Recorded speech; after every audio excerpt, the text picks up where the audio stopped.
เสื้อใหม่เพียงแค่เจ้าสาววันนี้ใส่ชุดสีแดงแดงเจ้าสาววันนี้ใส่ชุดสีแดงแดงโอ้มาสมกันแท้สมกันแท้ละเนอ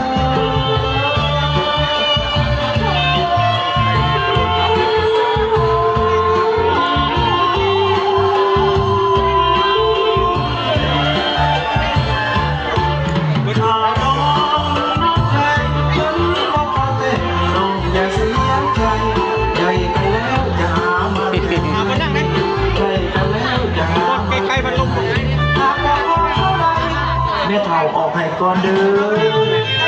จริงก่อนคอยหลังนับ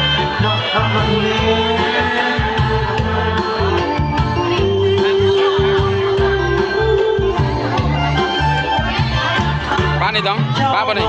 ป้าลุงใส่เสื้อสีไทยนุ่งเสื้อไหมเบียงเพเจ้าสาววันนี้ใส่ชุดสีแดงแดงเจ้าสาววันนี้ใส่ชุดสีแดงแดงโอ้มาสมกับแท้สมกับแท้ละเนอ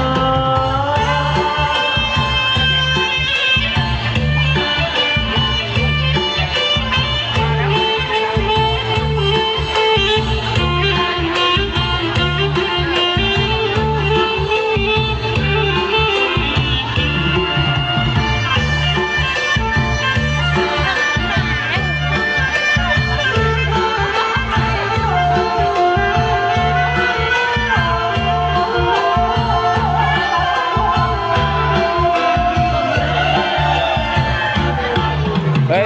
จับก่อนนะอย่าเสียใจได้กันแล้วจะหามาแต่ให้ได้กันแล้วจะหามาแต่ให้หากว่าเท่าไรแม่เฒ่าออกไปก่อนเด้อ